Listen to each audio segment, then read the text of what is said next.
off, my name is Nick Bean. I'm a fisheries biologist with the Kalispel tribe of Indians in Northeast Washington State.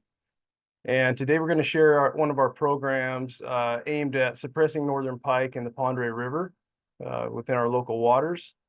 And before I get started, I just want to mention this is a collaborative project between the Kalispel tribe and Washington Department of Fish and Wildlife. So I just want to acknowledge my co-authors here from the respective agencies. So to get us started, where we're located, for those of you unfamiliar, we're in Northeast Washington State in the extreme corner here. We're operating in the Pend Oreille River, which is the terminal river of the Pend Oreille-Clark Fork watershed that originates in western Montana. It ends up flowing from western Montana through North Idaho, where it enters Washington State and heads due north and ends up being a pretty large tributary to the Columbia River, just north of the border in Canada. Northern pike have been in this system for quite some time. In western Montana, they were introduced in the 50s. They established populations through the 1970s and have expanded downstream. The pike distribution currently is on this map, indicated by the solid lines here. So I want to take you through a little timeline of how we got to the point we're at today. So this population in Box Canyon Reservoir of the Pend Oreille River was the first one established in Washington State for northern pike. Obviously, they're not a native species here. We collected around 27 northern pike in 2004 during a reservoir-wide survey, fisheries survey, where we collected more than 20,000 individual fish. So they were at a very low density at that point. It was the first time that we had actually documented pike in the system. At that point, we engaged in a series of studies and assessments that were conducted to understand the population, the individuals that were there, to basically make decisions down the road of what we were going to do. As this was a new population, it was complicated from a management perspective, jurisdictionally. So we had to take that information in and make the appropriate management decisions. So in 2006, we conducted a population assessment and determined that there was around 400 individuals in the southern half of Box Canyon Reservoir, where the predominant northern pike habitat lies. So we were still dealing with fish in the hundreds at that point, and we were in the middle of a pretty extensive number of studies. By 2010, when most of those studies were wrapping up, the southern population had grown to over 5,500 individuals. In that year, we developed a spring pike index netting survey, which is what we use to monitor the relative abundance of northern pike in the system. It's a gill netting survey that's distributed across the reservoir, and we conduct that annually from 2010 forward so we can monitor trends in abundance. In 2011, we started to engage in the management side of things. We conducted a suppression pilot looking at whether or not we could deplete the numbers of northern pike in individual locations using gill nets, which was successful and ultimately expanded out to the reservoir.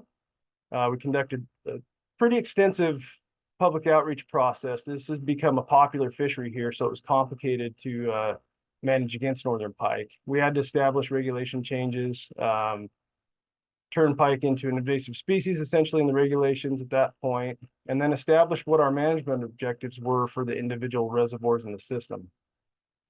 At that point, we assessed that we determined that there was greater than 10,000 northern pike in Box Canyon Reservoir wide.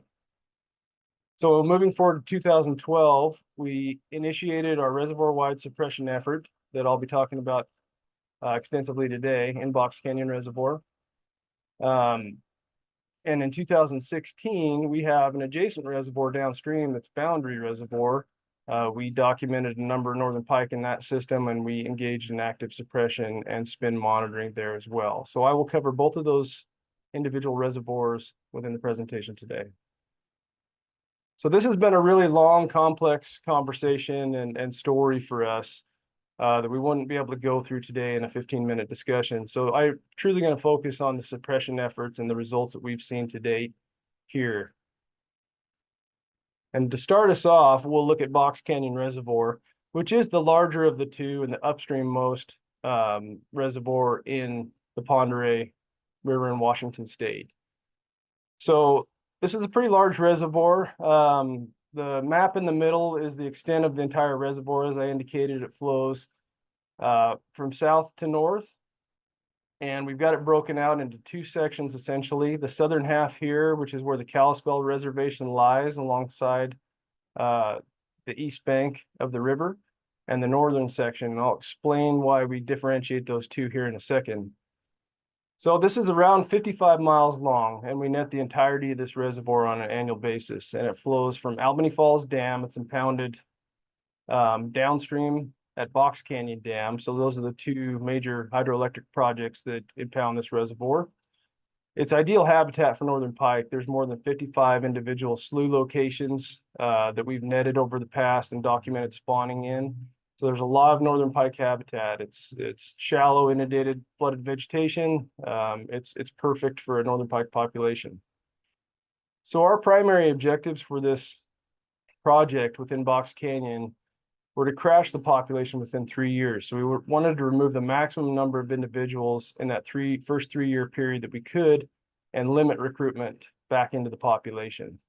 After that point, if we achieved that, we wanted to maintain a reduced abundance at the prescribed levels as long as we could. So the methods we conduct are springtime gill netting. So we predominantly net in the months of March and April every year. Once ice comes off of the sloughs. We target shallow depths where northern pike would spawn, so that's typically less than 2 meters.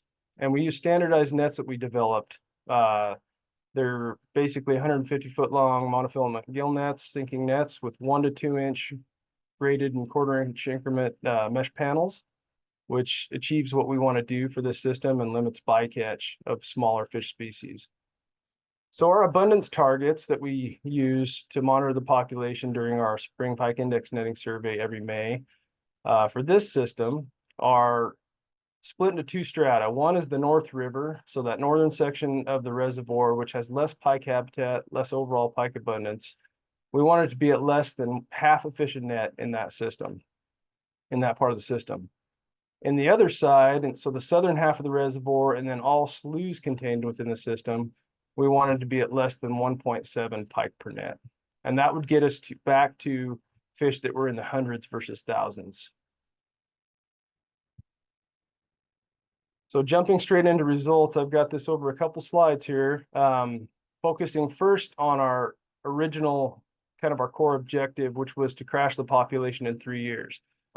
So the figure on the left-hand side of the screen shows a couple different data sets.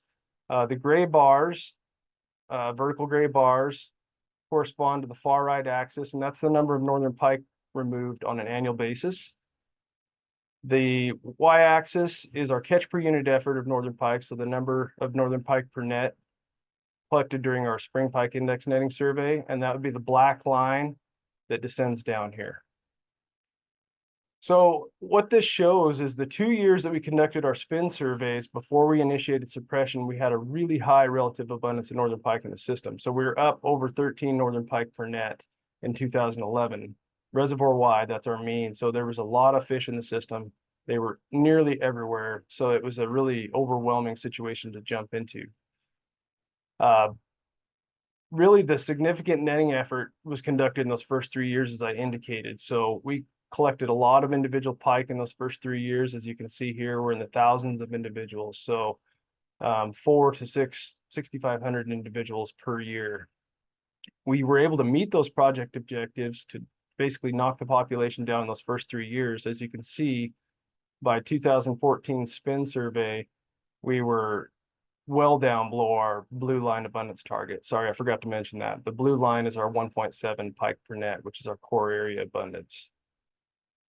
We're able to remove the older cohorts in the system and limit the number of individuals spawning. So the recruitment started to decline, and we were seeing younger fish in the system, removing most of the older adults. So it was really working in our favor at that point. For the remainder of the program to date, so 2015 was the last year that we implemented a significant level of effort, meaning that we were not applying more than 800 nets a year at that point forward. So those first 3-4 years, we set a lot of gear. It was over 1,000 nets a year on average. It was a lot of effort. So at that point, once we got the population down, we shifted gears and said, well, let's reduce the effort and see if we can maintain these lower abundances moving forward. So now, in 2016 on, we're setting an average of 373 nets a year, ranging from 155 to 627 nets on an annual basis. And the number of pike we remove in those years has been a fraction of what we observed in that 2012 to 2014 period. So we basically had met our remaining objective targets by maintaining the population at a low abundance using a reduced level of effort. So some of the achievements, to date, we removed 19,614 pike from Box Canyon Reservoir over the course of this period. That's through the use of 6,915 nets. And those first 3 years, we were able to remove about 82% of the total pike that we removed through the entirety of the program. So that first 3-year period was really critical to the success of this program. And again, as I mentioned, we've maintained that reduced abundance all the way through 2023. We are netting the river right now, so I don't have that data yet, but we're out there today. And really, I think the take home is if we look at our relative abundance or catch per unit effort, we've seen a 99% reduction from our peak period of 2011 to 2023.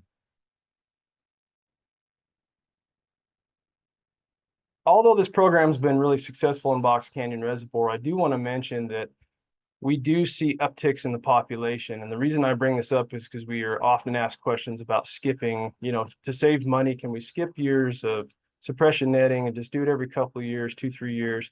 And I wanted to demonstrate that you could do this, but you're going to have to deal with the repercussions of it if they do get a successful spawn off. So one instance is in 2017, we only caught about 38 northern pike that year. It was we thought the population was basically almost extirpated. Got excited about that, but then moving forward, we saw an uptick. A handful of individuals got good spawns off. These are really fecund fish that can carry up to 200,000 eggs in an individual large female. So they recovered quickly. And we saw in 2012 and 13 or 18 and 19, excuse me, we saw an uptick that we had to chase. We got them under control. And then in 2020 hit during COVID, and we were only able to net for a couple of weeks. So we saw the fish in the system, but we didn't have the ability to stay out there. And then in 2021 and 22, we saw a rise in northern pike in the system, and we had to chase them down and basically reduce the numbers down again and apply more effort. And in 2023, it looked like we had gotten to that point where we were feeling pretty good. The numbers were back down. So we're able to maintain that reduced abundance, but we really have to stay on top of the population as the take home here. So we're going to talk about Boundary Reservoir briefly. So this is a much smaller reservoir. It lies between Box Canyon Dam. So Box Canyon Reservoir would be south of here, and Boundary Dam. And Boundary Dam's just south of the US-Canada border.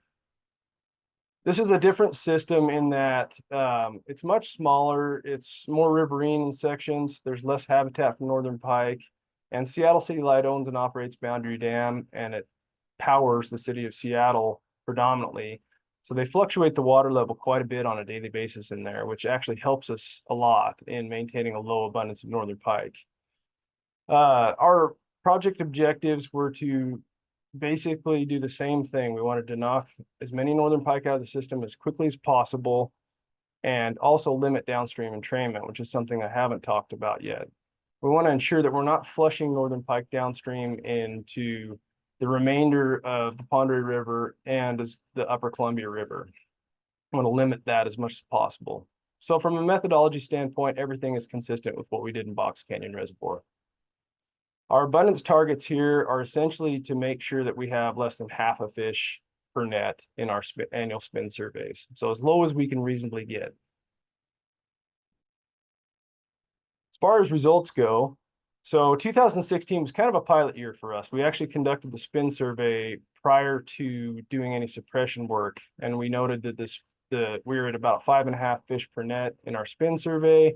We did a little pilot suppression effort, removed 120 fish. And then we said, okay, let's do this. 2017, we went out and applied a much higher level of effort. Again, conducted our spin survey, and the relative abundance dropped from 5.5 fish down to right around 1 fish a net. And then moving forward, we were able to reduce the effort a little bit. As again, it's a smaller system, less habitat to net. And we've been able to really maintain that population down around or below half a fish a net all the way through 2023. 2023, we caught 1 fish in our spin survey, so that was pretty exciting. Very similar to Box Canyon Reservoir, we saw a 99% reduction from the start of the program to 2023 in the overall relative abundance of the population.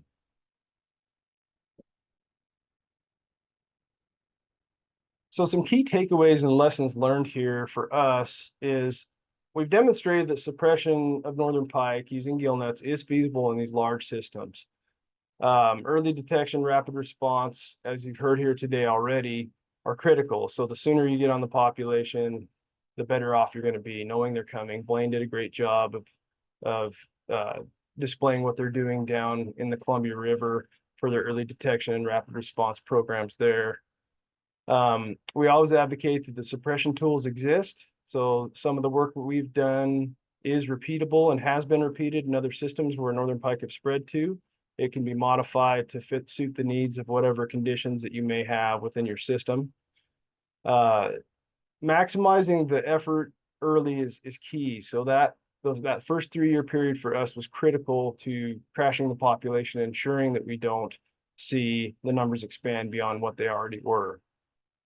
And you can reduce your effort if you can get a handle on them. I think that some of the work they're doing in Lake Roosevelt downstream of us demonstrates this as well. They went in heavy-handed and they've been able to reduce some of the effort there, I believe. Eradication in these systems is very unlikely. I saw that presented earlier, that curve, and we've demonstrated that. Getting these fish to zero, especially with an upstream source, is nearly impossible given the tools that are in the toolbox to date. But we can maintain a low abundance of fish in the system, which will help recovery efforts that we're conducting here, both for game fish and for native species in the system. So that's the key takeaways that I have here today. Pretty short and sweet, but with that, I just wanted to make sure that we thank our funding agencies, including BIA, Bonneville Power, Vista Utilities.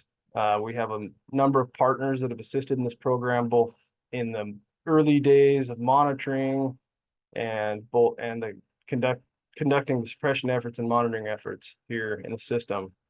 So I want to thank everybody here. I did put my contact information on the bottom if anybody has follow-up questions that we can't answer here today.